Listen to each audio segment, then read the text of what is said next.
കോഴിക്കോട് ദമ്പതികളെ തെറ്റിദ്ധരിപ്പിച്ച് പണം തട്ടിയതായി പരാതി. ഫറോക്ക് സ്വദേശികളായ ദമ്പതികളാണ് തട്ടിപ്പിന് ഇരയായത്. കേന്ദ്രത്തിലെ ഉയർന്ന പോലീസ് ഉദ്യോഗസ്ഥനാണെന്ന് പറഞ്ഞായിരുന്നു തട്ടിപ്പ്.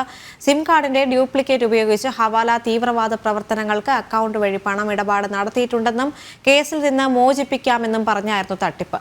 50,000 രൂപയാണ് ഇവരിൽ നിന്നും തട്ടിയെടുത്തത്. സംഭവത്തിൽ സൈബർ പോലീസ് കേസെടുത്ത് അന്വേഷണം ആരംഭിച്ചു. ഇത് കഴിഞ്ഞ മാസം 24-ാം തീയതി രാവിലെ ഒരു കോൾ വന്നു. എൻ്റെ ഭാര്യക്കാണ് കോൾ വന്നത്. നിൻ്റെ ആധാർ കാർഡിൽ വേറൊരു ഷിം എടുത്താണ്, അത് ഒരു തീവ്രവാദീൻ്റെ ഷിമ്മാണ്, അത് ഒരു ഇസ്ലാം മാലിക് എന്ന് പറഞ്ഞ ഒരാളെ ഷിമ്മാണ്, അതിൽ കുറേ പൈസ വന്നാണ്, തീവ്രവാദ ബന്ധമുണ്ട്,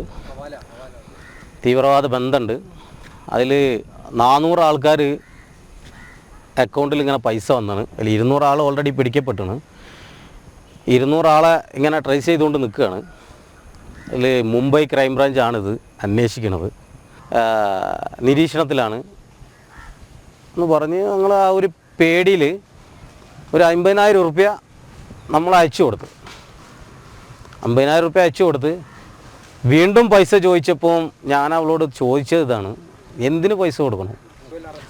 വെർച്വൽ അറസ്റ്റിലാണെന്ന് പറഞ്ഞ്, പിന്നെ ഏത് നിമിഷം പിടിക്കപ്പെടും, അപ്പോൾ നിങ്ങളെ അക്കൗണ്ടിൽ അവിടെ ആധാർ കാർഡ് അവൾ കാണിച്ചു കൊടുത്ത്, ഈ ആധാർ കാർഡ് അവന് ഈ വീഡിയോ കോൾ ഉള്ളത് സ്ക്രീൻഷോട്ട് എടുത്ത് അവളെ ആധാർ കാർഡ്, പിന്നെ നമ്മളെ അക്കൗണ്ടിലെ ഇതാക്കി പേടിപ്പിച്ചിട്ട് അക്കൗണ്ടിലെ ബാലൻസൊക്കെ ചോദിച്ച്, പിന്നെ ATM-ൻ്റെ ലാസ്റ്റ് നമ്പർ ചോദിച്ചു പോലെ. അപ്പോൾ 00 അങ്ങനെയുള്ള 4 നമ്പർ, ബാക്കിയുള്ള നമ്പർ ചോദിച്ചില്ല.